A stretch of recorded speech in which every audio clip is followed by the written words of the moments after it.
Welcome to episode 1 of Journey to the Oasis, the space where the next generation of leaders, visionaries, and disruptors come together to shape the future. Vurtual is more than coaching, it's a movement. Our mission is to help you design a life you truly love, one filled with clarity, alignment, and impact. Through portal sessions, immersive experiences, and a global community, we equip those who are ready to lead, connect, and build what's next. My name is Remington Rodney, and since 2018, I've been on this path of transformation. Now I serve as your guide here in the Oasis, creating space for leaders like you to step fully into your potential. And today, I'm joined by someone who embodies this mission powerfully, Emily Dallara, a high performance coach, advisor to startup CEOs, certified somatic practitioner, mentor at Outlier Ventures and DLT Talents, host of the Bubbling Out podcast, and a fire DJ. Her work helping founders and CEOs go from good to supercharged, not with more strategy, but through nervous system mastery, the hidden driver of clarity, execution, and sustainable growth. This conversation sets the tone for everything to come. Emily, welcome to Journey to the Oasis. Oh, thank you. That was the best intro ever. Yeah, I love it.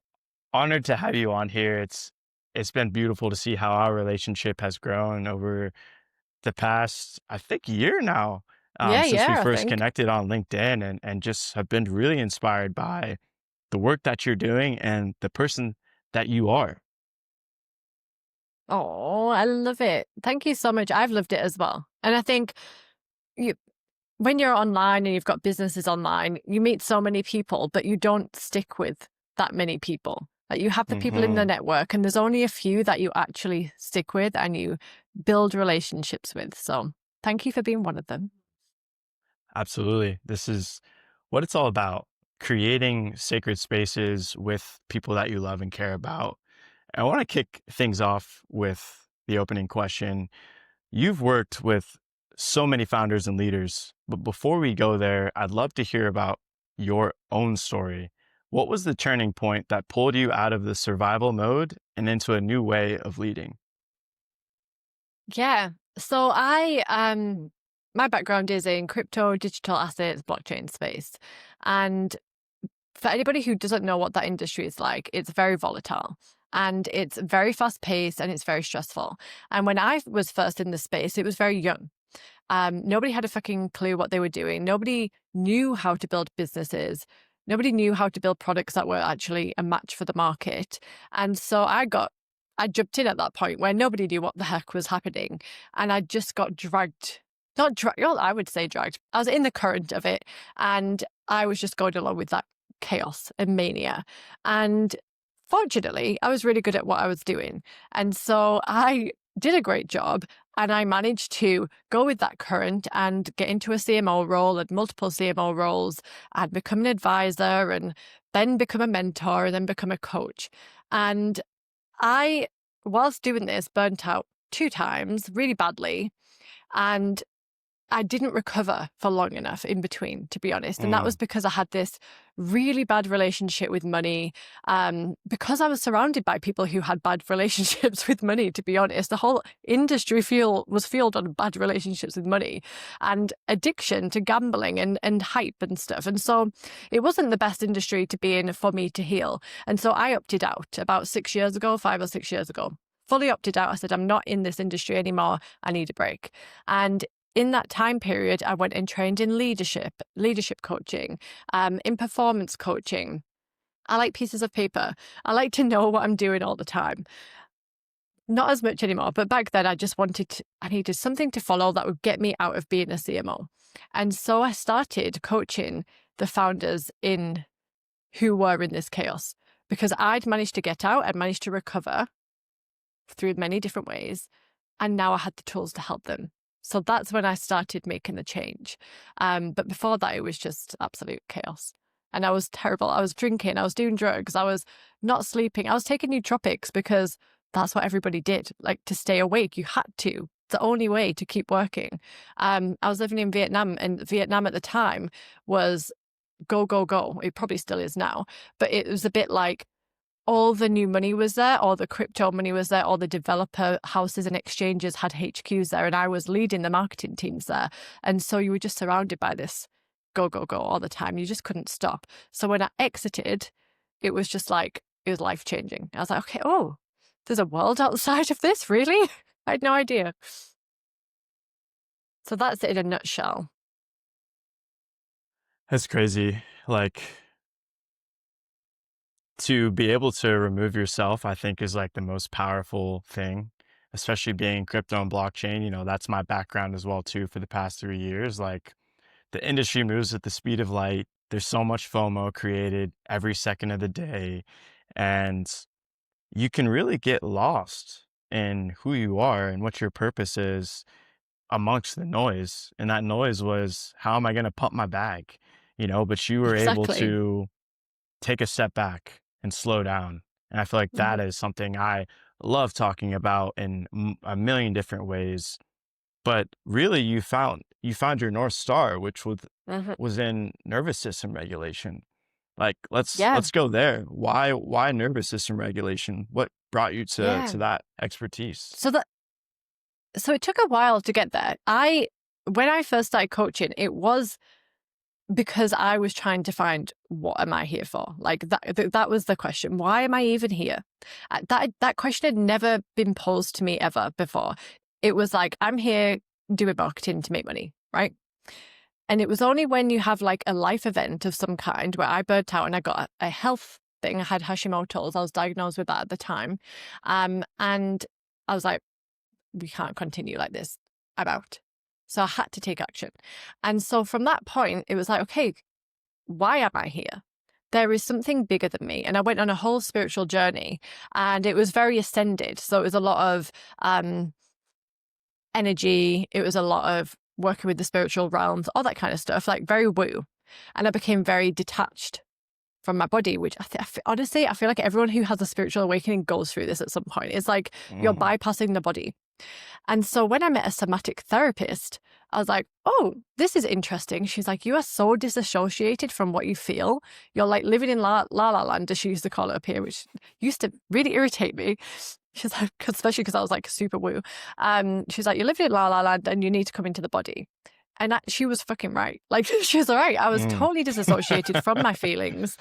I couldn't tell you what my body felt like. If someone says drop into the body, I was like, what do you mean by that? Like, I'm in my body. It was like that. I just couldn't get this understanding because I didn't feel things. And I realized how frozen I was. I was still, there's huge parts of me that are frozen. It's a constant work all the time because you'll heal one bit and then another bit will pop up. It's constant work. And so through working with her and through working with other somatic experiencing practitioners, I was like, oh, this is really helping me so much. Like, I can drop into the body. I can feel sensations. I can pull apart these sensations and feel emotions, and I can process the emotions because of this. This is magic to me. This is like stuff I've never experienced in my life. And now I can deal with things better. Like, I'm becoming less triggered by the things that used to trigger me. I'm more calm. I'm not waking up with anxiety as much. This is so cool. And so all the learnings I was getting, I wasn't qualified at the time yet. All the learnings I was getting and things that was working for me, I started to apply with my clients, and it was working for them. And I was like, oh, interesting. I want to learn how to do this stuff.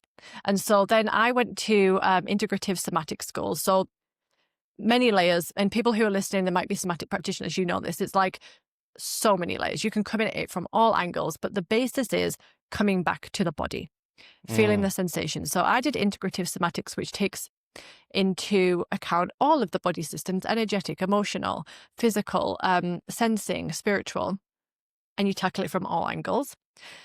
And then I was like, I love this, but I do still I want to keep learning more and advancing. And then I went down the somatic experiencing and embodied processing route.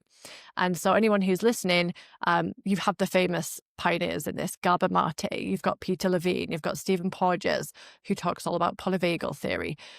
That's the work that I gravitated towards because it's embedded in the body. You're fully in the body.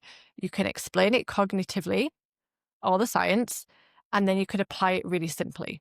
and it can be applied to anything. And so I really gravitated to that training and I became qualified and I'm obsessed with it. And that's when the nervous system mastery became my North Star, because it was the current under everything. If my nervous system was wrecked, I can't do anything. I'm not me. I'm Yeah. just me playing out a nervous system response. That last point too, and something I really appreciate about you is you're always learning. You're always seeking out other mentors, other teachers that are experts in a certain field, acquiring that information and implementing it directly with your clients. It's fascinating. And just the results that you're creating for other leaders in such a chaotic industry where I don't know what the specific drug was you said that they're using, but an opportunity to come back to their body so that they can be better for their community, it's priceless. Yeah. And exactly that, like coming back into the body, I want to talk about how is someone responding and showing up in their worlds when they're not grounded, when they're not in their body? What does life look like for them? That's a really good question. Have you ever heard of the term like running around like a headless chicken? Mm-hmm. Yeah, Yes. that's what they are. They are reactive. They are anxious. They are stressed out. They are not nice to be around. They have an energy of stress and urgency all of the time. That is when you are completely not even disassociated, because that's different, but you are just not in the body. This morning, I'll give you a great example. This morning, I woke up, and dreams, by the way, impact your nervous system as well. You'll wake up stressed, and it's from dreams, and your dreams have dysregulated you. Also, if you're a mouth breather, you might know this too, you will dysregulate yourself if you're hyperventilating during the night. So if you wake up anxious, there is reasons. And so I woke up anxious, didn't think of the why. I don't care anymore. That's done. We think about how do we deal with it now. So I was like, okay, what are all my tools? What are all my tools? I was like, I don't need my tools. I need to get outside. I know that nature is one of the biggest grounding regulators for me personally. And so I went outside and I could feel I was above my body. I can't explain the feeling. It's like you're observing what's happening. It's not happening with you, in you. And so it kind of feels like things are just happening and you're not really experiencing them. That's not being in the body. And so what I did was I noticed, I do something called 3x3 orienting. One of my favorite things to do in nature. You look at 3 things outside of you, or you hear 3 things, or you touch 3 things, whatever you want to do. And so I just notice, I look at 3 things, and I'm in this beautiful countryside in France, right? So I've got lots of nice things to look at. And I notice how my little poodle, his little ears bob up and down. And he's got highlights in from the sunshine. Beautiful. And then I notice how I start to feel inside of my body. Okay, so my shoulders have dropped. My breathing's slower, and you notice all these things. And I can actually feel all 4 parts of my feet walking in my shoes. I can feel that. And then I can feel the tug of gravity beneath my feet as I walk, and I'm back in the body. And then your whole body relaxes, and then you're regulated. And so that's how quick it can happen. You can move back into your body really quickly, but you have to notice when you're not in the body. It's literally that simple, which is crazy. But a lot of us don't have those tools. A lot of us don't have access to those resources. We're not taking the time to learn when you are in your body, you're aware. At the end of the day, like I connect everything you're saying to self-awareness and presence, and I definitely have my own examples in the past week being here in Bali with my situations with the snake, outside my apartment, getting scammed. Those were 2 like very significant moments where I really needed to regulate my nervous system, or I would continue operating down that spiral of fear, of doubt, of unworthiness. Like once you go into an unregulated nervous system, like you are not yourself. Like Nope. the decisions that you make, you can't use as real data points as to who you are as a person. Exactly. You're running a survival response in that moment. And this might not be a now survival response. You might have triggered one from when you were a kid. Mm. Your generation, your ancestors might have this survival response. Like I had a survival response that was from my grandma's side, that she was not safe. She was in the war, had a terrible experience in the war in Italy. And that, and I've had past life regression and stuff as well. But that moment caused me to never feel safe and to feel terrified of sounds of airplanes. Never had a reason to in my childhood. We went back through that. And so you're operating from a survival response that never found completion a lot of the time. For you, for example, the snake thing, you are actually in danger now, right? It's like your body knows, like it's dangerous. There's fucking snakes, right? You could Cobras. die. Yeah, cobras, people. You could die. So that's a now survival response. Your body goes into fight flight and it shuts down the prefrontal cortex, which we've talked about. Very, like it's the CEO of the brain that stops you from making decisions. It also makes your body feel weird. Like, what were you experiencing when you were trying to deal with this situation?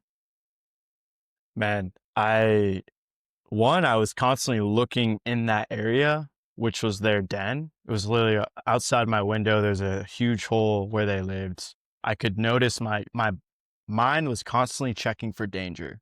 Like 5-6 days after the experience happened, I definitely felt like less motivated to even like take care of myself. Like I was just trying to survive at that point. Mm-hmm. Like trying to figure out like what are the next steps, how can I change my situation rather than regulating myself. Like it took me a few days to kind of be Exactly. like, all right, Remy, like this is a kind of a message, a sign, an opportunity, an experience for you to grow. We can't use this as your spiral downward. It's actually going to Mm-hmm. trend you upward. But you better believe, like, even at nighttime, I'd wake up in the middle of the night and be like, looking on the floor, like, oh my Mm-hmm. God, are there snakes inside? And Yeah. not everyone's going to be in that real, like, life or death situation. But that's can be simulated Mm-hmm. in ways, in similar ways. But yeah, Yeah. it was crazy. It was crazy. It was tough to regulate my nervous system Yeah. during that. But I feel like Well, for anyone, it it's a had to really, be. yeah, it's a really good point that you're making here. So, as a somatic practitioner, we're taught how to manage really traumatic situations. And so, in your situation, if you'd come to me as a client, as a friend, we help you stabilize the situation first. You cannot regulate, like you've just said, it's really hard to you cannot regulate yourself. You have to remove yourself from the immediate danger. It's like if someone came to me in a domestic violence case and they couldn't remove themselves from the home, you would help them to stabilize what they can in the moment. So maybe when they're outside of the house, they can do some regulation. They can try and calm their nervous system for a bit. And then you give them a plan of action so that they can recover and get out of the situation. Then you can move to stage 2, which is actually dealing with the trauma work. But when you're in it, it's incredibly hard to regulate. 100%. I definitely experienced that. I do want to like talk about a more simple, like out of body experience for other Hmm. people, as simple as like being in traffic, Hmm. and going about that situation irritated, annoyed. That seems to be a very common example of when Hmm. people are stressed out, Yeah. and just in their minds. How can someone get back into their Hmm. body during that experience? Hmm. Yeah, that's a really good example. So the reason that we get, again, the reason that we get so stressed out by certain things is because our nervous system, two things. One, our nervous system has got an emotional response to the situation. It thinks that this is how we react and we're not safe, so we have to react like this. It tells us that go and save yourself, like go and do something. Or two, our nervous system doesn't have capacity to deal with this current situation at all. So you're really afraid. So for example, in traffic, that's a really good one. My husband used to have to do. He's really not as bad anymore because I get him doing regular practices to increase his capacity. One thing that you can do is notice the moment when you start to feel frustrated in traffic or in any situation. Notice the sensations that are happening as you feel that. Lots of people feel like their shoulders go up to their ears. They feel like they have got a tight chest or a burning sensation. It's like, like this, like, right? And there's outward energy. It's like angry fight energy. Notice that moment and let it be. And stay there for at least a minute if you can. And then take 2 breaths in through the nose and slowly out through the mouth, and do that for as many times as you want. And then you see if you still need to respond afterwards. So this is capacity building. It's you're putting the Band-Aid on, which is the breathing and pausing, but whilst you're doing it, you're allowing yourself to feel versus just shoving it down. It's beautiful. And the breath is such an anchor for us. It's one of those very few things that is consistent. Let's flip this. What, and specifically, like, our community is founders, leaders, visionaries, people that want to build something impactful. What does life look like for those individuals when their nervous system is regulated, when they are adopting practices to be in the body? Oh, I love this. So I've got 2 really great examples of my fave clients who've done all this work for like 2 years now. And they are like my people that I will put on a pillar and say, like, you fucking did this, you've nailed it. So they are managing their energy every single day. They know what drains their energy and they know what retains their energy. And they're on top of that every single day. That's the first thing.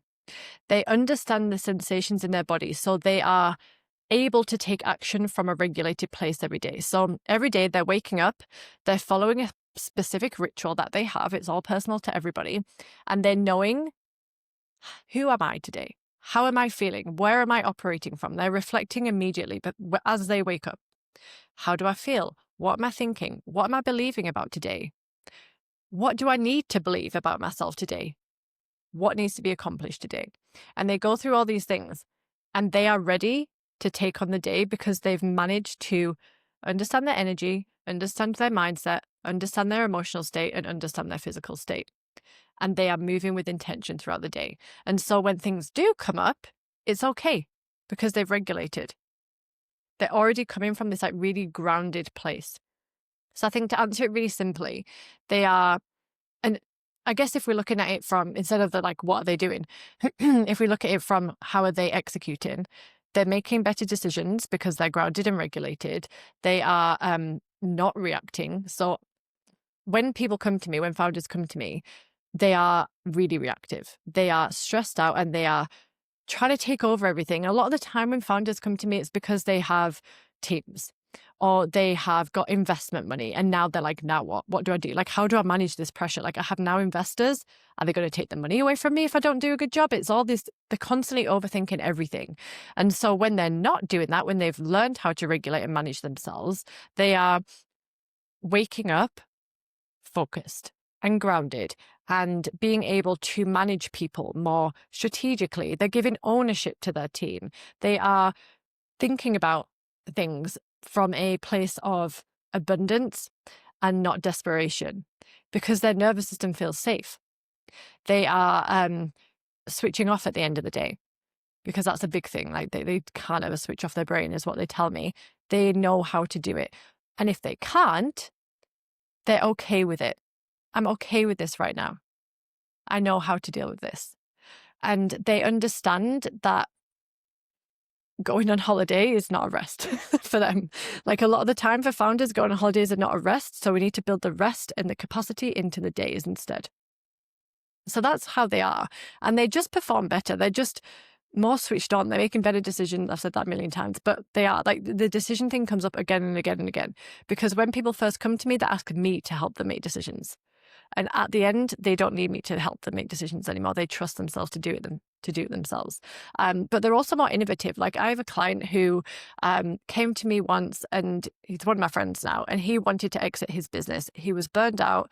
He didn't want to do this anymore. He was like completely over it. But he built a successful business. He had a really good team. I coached his team as well. And he's like adamant, I'm leaving this business. But in the time we worked together, when he learned how to manage his energy, learned how to switch off, learned how to spend quality time with his family, learned how to be in the zone and creative, he actually started a new business and in 2 weeks raised 750,000 so easily. Like, he wasn't stressed out. He was eating well. He was like in the zone. And then he still wanted to keep the old business because he enjoyed it again, because he's been creative and innovative and working in his creative zone and performing at his highest level. And he was in what I call a supercharged state. So he'd manages his emotions, his physical state, his energy, his mindset, his nervous system, and now doing the things that he said he would do at the standard he would do it. So everything all fell into place. He's like the most grounded human I know now, and he was not before.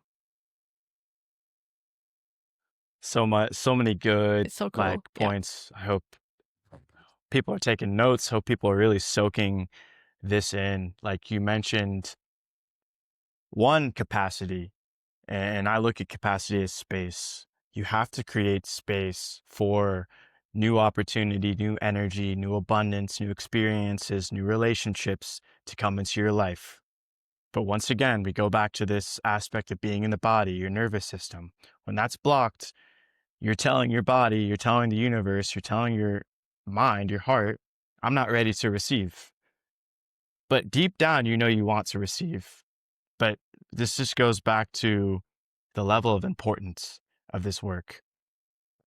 And secondly, abundance mindset versus scarcity mindset. This is a big one for me. I don't do any outreach, any content, unless I'm in a frequency of love. If I feel like I'm operating out of fear or doubt, I don't have as much clarity with what I'm doing, I take a step back. This is not the right task for me to work on.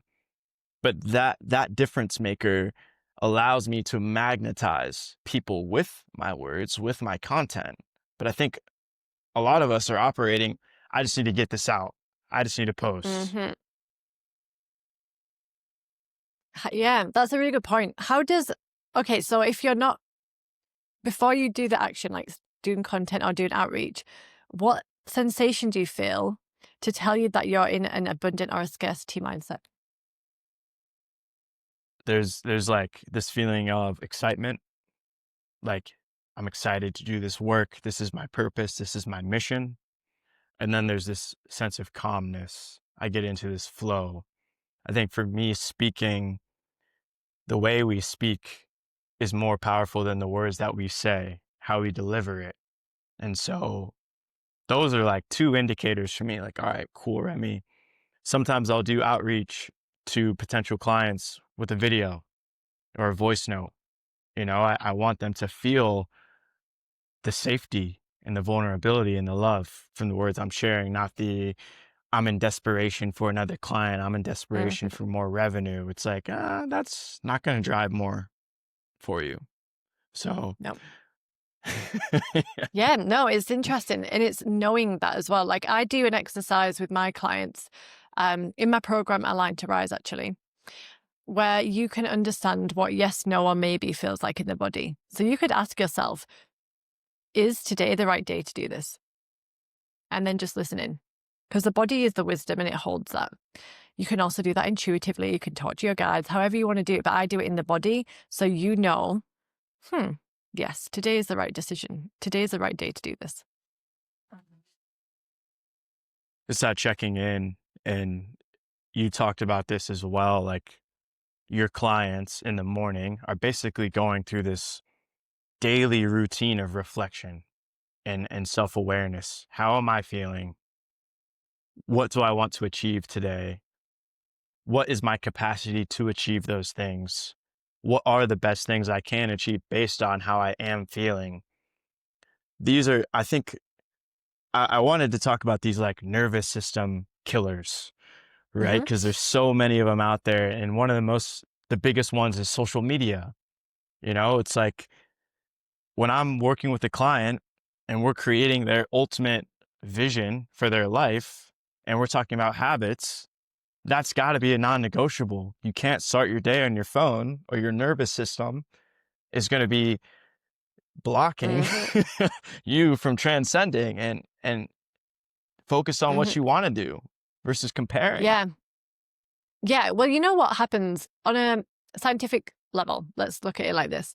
So the reason Please. that the phone, yeah, so the first thing is it spikes your cortisol level, step one, but not in a good way, right? And so going outside in the sunshine first thing, getting sun in your eyes, it keeps your cortisol levels stable. This spikes the cortisol and then you'll crash. That's the first thing that happens when you look at your phone.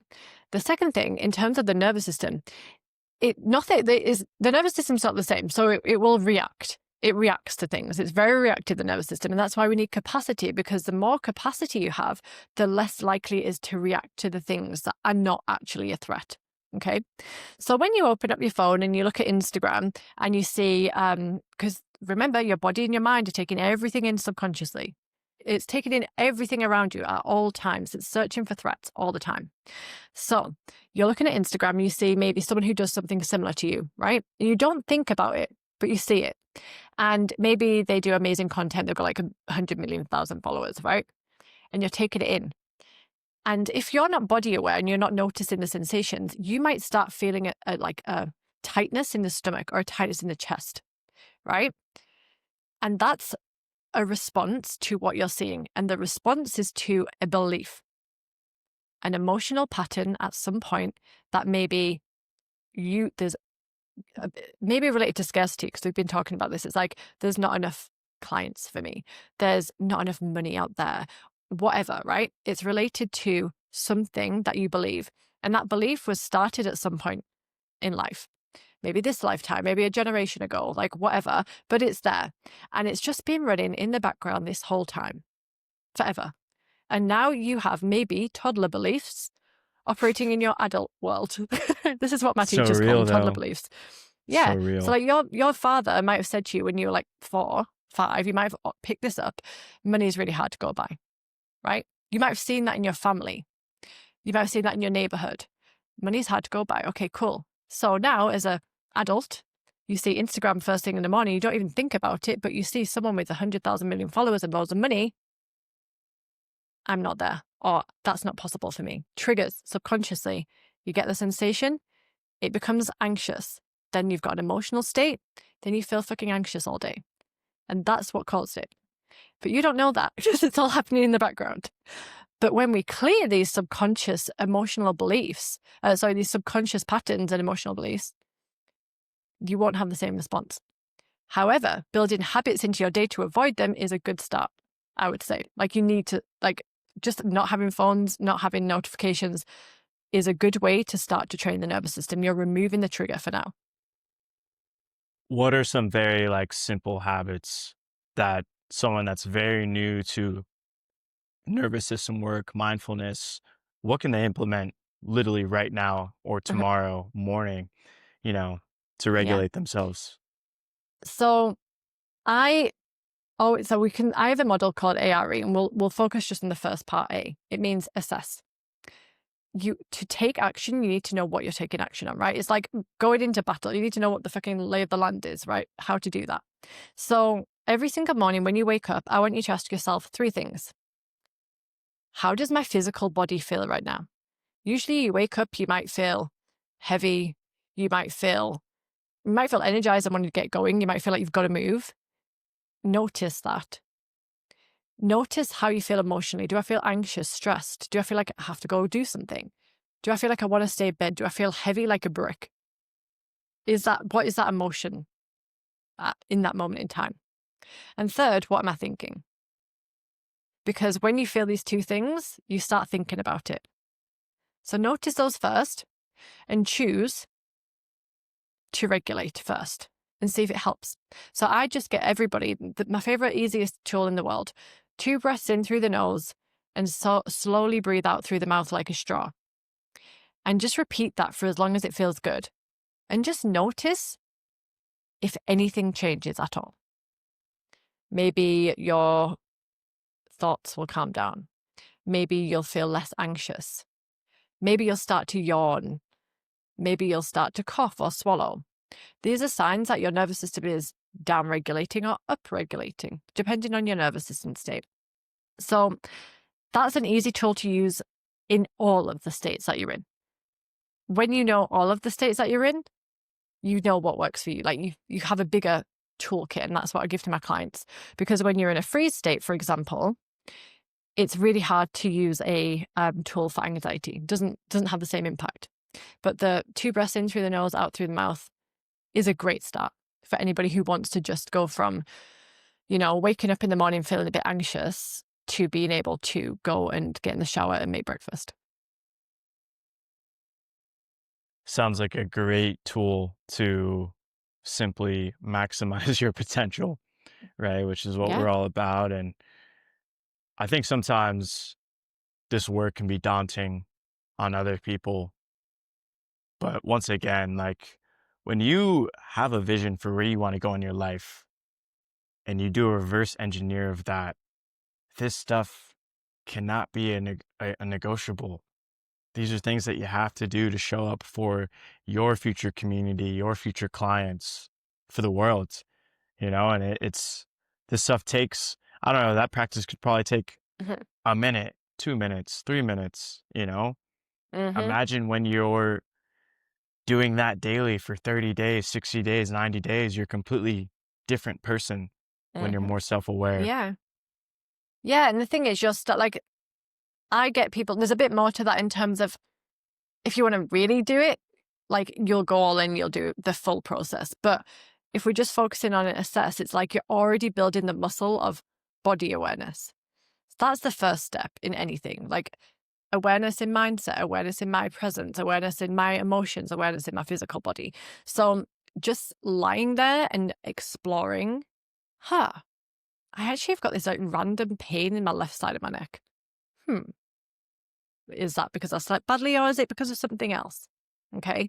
And so it's just becoming aware of all these things, and just doing that is worth doing. Just being in tune with how you feel day to day, because yeah, that's the best thing you could do to start with. And it's also regulating. You'll find that when you start to notice the body and the sensations, you're less reactive because you're not scanning for danger constantly.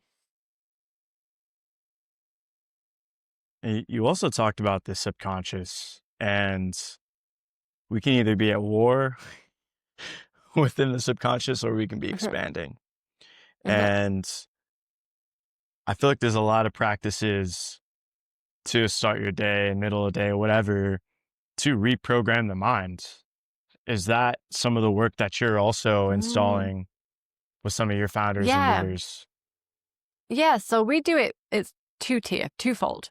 So in somatics, we believe that the body is a subconscious mind, that we are a walking memory bank, basically, and that the muscles, the cells, the membranes, they hold the memories, emotions, and the beliefs in trauma.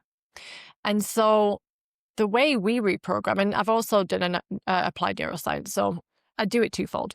So the way we work is, for example, if you are constantly being triggered by, I don't know, we talked about traffic before, by someone in traffic, or you're constantly being triggered by someone challenging you, someone saying, no, you're wrong. That is not how we should do things. Okay, so you are wrong. That is not how we should do things. And you feel triggered and you're like, why do I get so angry about this? Like, this person's right. Like, why do I get so angry about it? And so, subconsciously in the body, so you'll notice a physical sensation first because the subconscious memory has been triggered in the body somewhere. And so, our goal is to understand when that happened and why that happened and what the belief is. And so, we go digging into the body using sensation tracking to understand the belief. And the belief comes from understand, like the emotions come up, you get images, you get visions, you get knowing, and all of a sudden a belief will come up. A bit of parts work as well. If anyone's listening and they're into IFS, we do parts work too.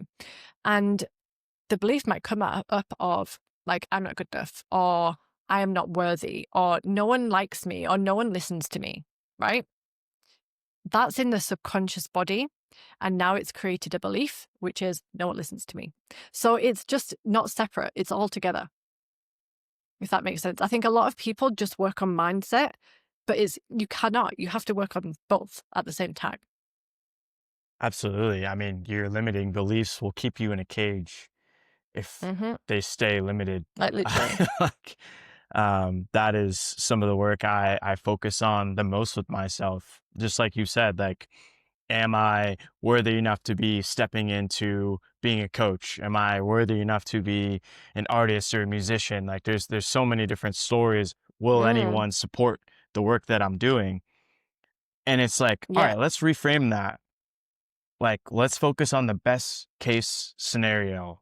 What will happen when you do X?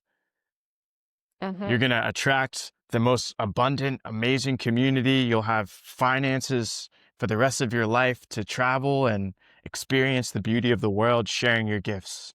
It's just, Mm-hmm. these are things I wish we learned in school. And I feel like that's Oh why, yeah. like, I feel like that was honestly one of the motivations for Vurtual is like, when I look at the Oasis, it's like this safe haven. You know, I always go back to this X-Men analogy with Professor Xavier, this school he made for these mutants, right? These superhumans to learn, connect, and grow and maximize their potential. And that's what we need right now in humanity, because some people aren't even thinking about nervous system. But like, imagine if they were growing up learning how to regulate that. Imagine if they were learning these different tools within the breath, within the assessment, Mm-hmm. within the capacity. Our world would look so different. Oh yeah. Yeah. No, I share that. I share that dream. It's like, and I think that's the reason I gravitate towards founders, because they can have real impact in the world, and they can impact their team, who can then impact their family, who can then impact their other generations. It's like, because I always wonder, like, why am I pulled towards them so much? Like, people keep coming to me who are founders. There's a reason why. And I think that's how I'm going to have impact in the world, is like helping it trickle down in that way. And I think other people, lots of somatic practitioners, support mothers and help them to parent their children from this different perspective and this different way of doing things. And I think I agree with you. Like, imagine if we all were regulated and knew how to do that, but the world is not that at the moment. How can we make sure that we're doing as much as possible to help it? Yeah, it starts with people like yourself and me, right? Of having conversations like this, sharing your gifts, your wisdom. I'm so grateful for everything that you have shared so far. I feel like there's so many nuggets that people can implement today. You know, I think sometimes people will talk about the science and the information, but are they actually giving real practices to their community to implement immediately? Mm-hmm. And I think that's what we're like, that's the mission we're on right now. You know, like, can we build our own societies, our own movements, our own communities that are centered around this obsession that I have of self Mm-hmm. mastery? There's no reason that you have to feel disconnected from your body. Of course, there are always lessons to help you return to the body, Mm-hmm. right? You need the challenge to grow, but you can live a great life if you want to. You can be a Mm-hmm. amazing founder, an amazing artist, an amazing creator, but it starts with this work. It starts with this Mm-hmm. work and slowing down. I feel like that's been the commonality of everything you've said is like assessment. When I hear Mm-hmm. assessment, I hear the breath, I hear the meditation, I hear the vision work. Mm-hmm. There's so many things within there. So Yeah. just Yeah, grateful. it's creating, yeah, me too. It's creating the space to allow yourself to do this. And I get people who come to me who have never done this kind of stuff before. Like, they've been really successful so far. They've managed to get here from a different energy. It's like go, go, grind, grind, grind. And now they're like, I don't have time to do that, Emily. Like, I can't sit for 2 minutes and breathe. I can't sit and listen to your 2 minute voice message. And I'm like, okay, cool. You don't want to change at the moment. It's okay. There's something there. There's a reason why you don't want to change. Are you open to exploring that? And so, yeah. Let's talk about what success even means, Mm, right? Like, yeah. you said these people have achieved success, Mm-hmm. but how Monetary would you success, I would define, say, for them. yeah, how would you For define them, like yeah. true success? My personal monitor for success is, am I doing the things that I want to do during the day? And do I feel okay doing that too? Like, for example, when it comes to like, you've got like this money anchor, this anchor of like, I need to go make money, which a lot of people, me included, who have their own businesses, you have that in the back of your mind. Like, what is working there to make sure that I am stable, safe, blah, blah, blah, whatever it is, right? To make sure that I'm making the money for the business so I can pay for everybody, so I can pay for all the things. So you have that thought.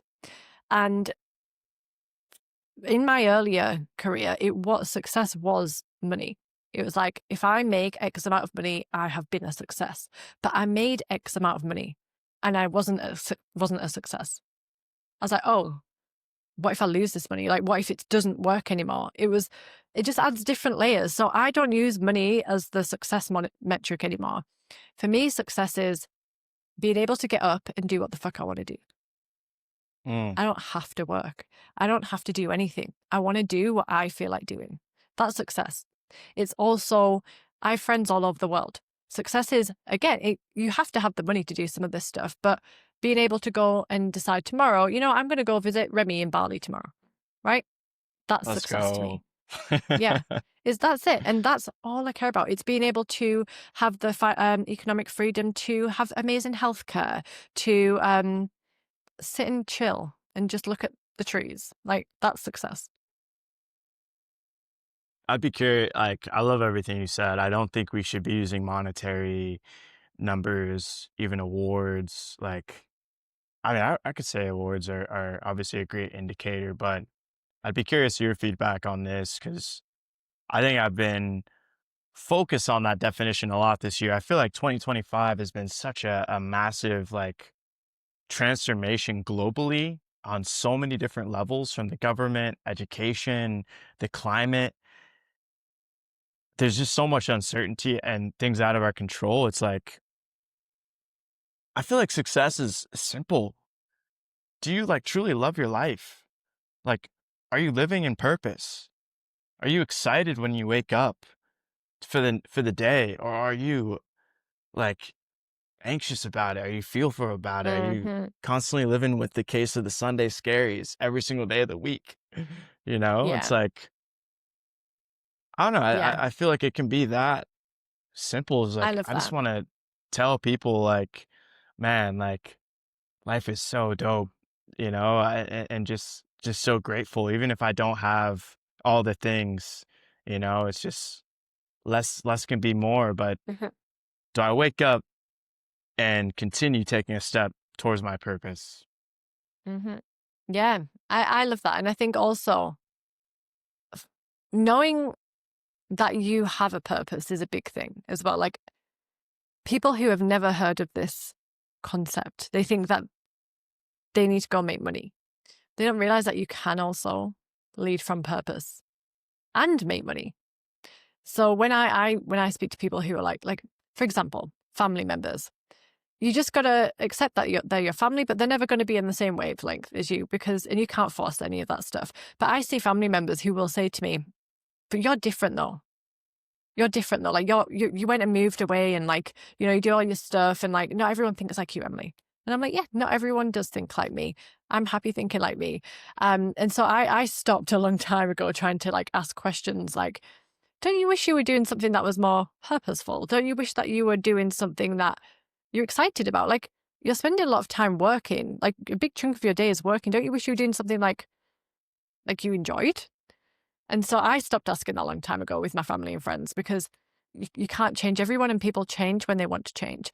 But I think it's easy for us because we've kind of got there, if that makes sense. We've kind of like reached that point where we're like, I know exactly what I want. I know why I'm here on this earth and I know how to get it. But I think for a lot of people, they've got a lot of work to do to get there. So I think if they haven't done that work and they're not where we are and they don't understand what they're meant to be working to, how can you have purpose in the day instead? Because this is something that I really struggle with. It's like, well, I don't know what my purpose is. And someone said to me once, a coach, so what is the purpose for just for today? Is it going and having a nice dinner tonight with your husband? Like, are we working so we can go and have that nice dinner? Are we trying to make somebody happy today? Like in a nice way, not in a fawning way. Are we trying to surprise someone? Like, what is the purpose for today? And I think that's a really nice place to start. Yeah, it is. It is. It is versus where do you want to be in 5 years? Where do you want to be in Hmm. 10 years? I think those are Hmm. different questions for different people, and Definitely. start with less, and as we've been talking about, most importantly, to be able to uncover those answers, ground yourself. Mm, That's a great way. yeah. And um yeah, I feel like once you unlock that purpose, you set yourself on such an incredible journey, no matter Hmm. how big it is. I'm a big advocate for dreaming the biggest dream. Anytime someone Me too. is telling me what they're focused on, I'm like, I could see you doing that in 2 years. What else do you want to do? Yeah. Yeah, yeah, exactly. I love it. And I love that there's people like you who can be that person for the people. Because sometimes people have never had that kind of conversation. Like, honestly, I've got founders who've made multi million of dollars in their business and they've never had that kind of conversation before. And if you ask them, what's my goal? Well, it's to make 50 million next year. Cool. What else? Like, what else do you want to Right. do? What about you? That is Yeah, not I your mean, purpose in life. yeah. Yeah, I like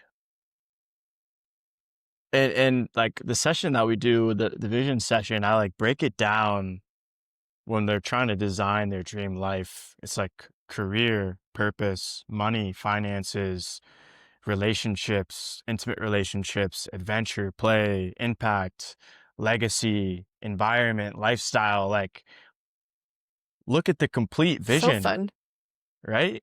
Like, Yeah. it's not just about like, I just feel like social media just does an amazing job of Mm. portraying what's important, the money, the followers, the Yeah. cars, the girls. And it's like, sometimes I just want to be able to go on a nice hike with my girl, Hmm. or just have a nice dinner, like you said, with my girl. Like, yeah, those big Yeah. goals I think can be so draining and really Oh, mess up yeah.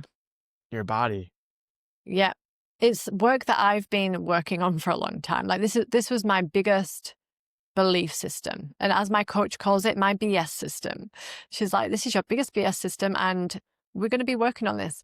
And there is some things like it's like anything. Healing is not linear. It's all upside down. And so when you find a belief, cool. Now we can itch off a bit of it. Like we can get a bit of it and then another bit of it, then another bit. And then at one point, the whole thing collapses and then you're in free fall.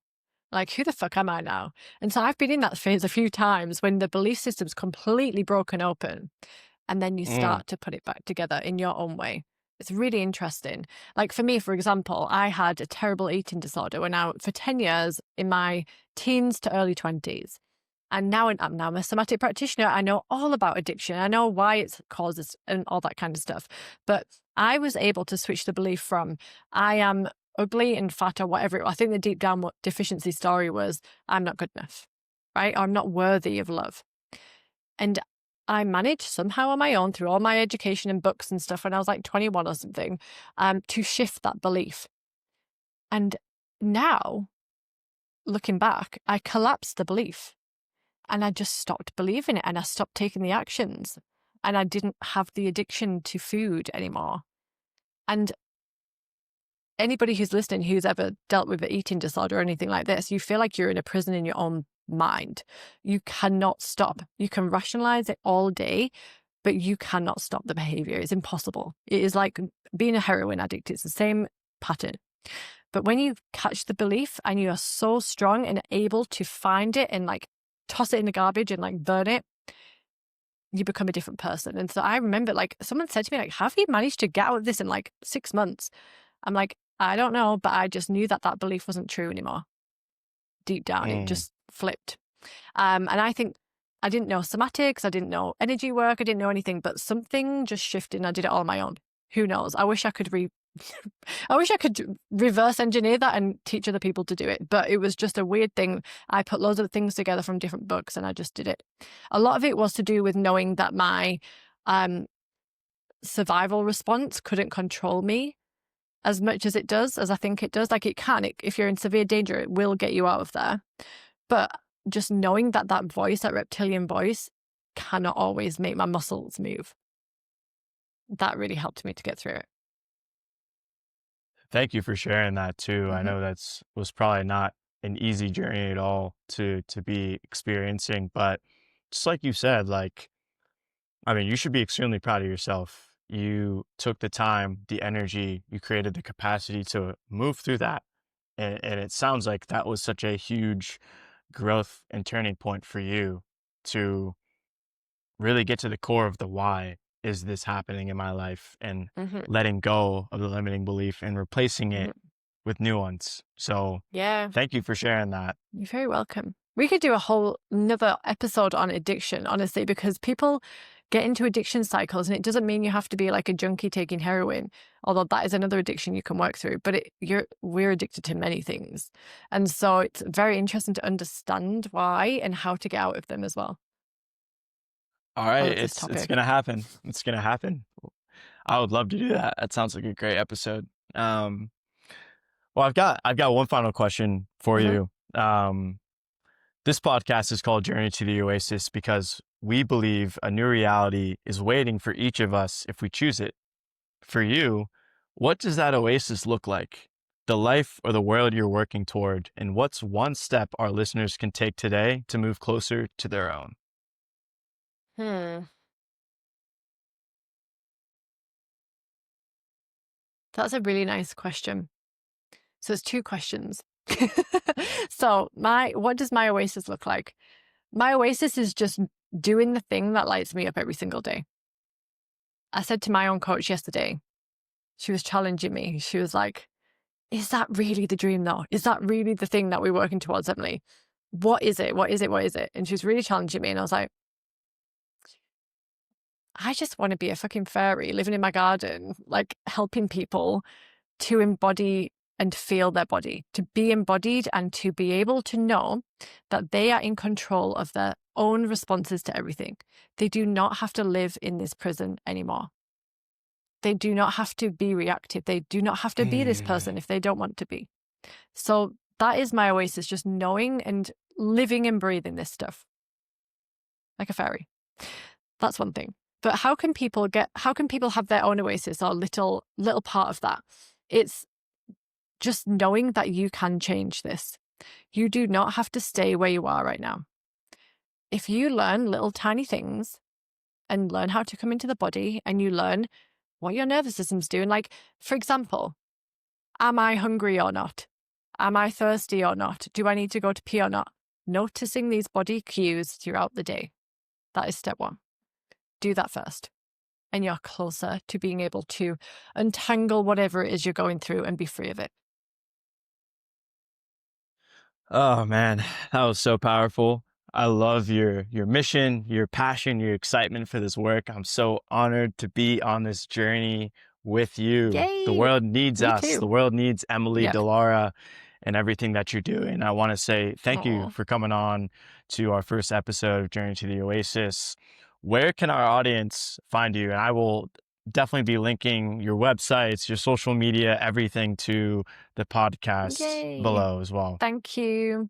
Well, if anybody wants to learn how to reset and go from like really anxious on the morning or whatever you're anxious to calm, grounded, ready to get cracking, get focused, doing whatever you need to do, I've got a really nice 3-step tool that I give to people, that I give to everyone.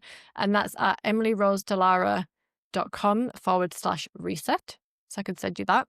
Nice little video they can use. It's physical movement, a bit of breath, just to like get into the zone. I give that to people actually when they are about just before they're going to go and do a big talk, or when you're about to jump on a call with an investor, for example. It's really helpful then. But if you want to follow me, I'm Emily Rose Dallara Coach on Instagram, Emily Rose Dallara on LinkedIn. I've got a podcast bubbling out, which you should come on at some point when I get around to be more focused on it. And yeah, that's me. Amazing. Emily, thank you again for sharing your wisdom and energy with You're very us today. welcome. It's been an honor to have you in the Oasis. To everyone listening, this is just the beginning. The conversations we're having here are meant to spark something within you, but the real work happens when you choose to step deeper into your own journey. If you're ready to explore that, you can always connect with me through Vurtual. The links are in the show notes. Until next time, keep building, keep evolving, and remember, the Oasis is within you. Peace.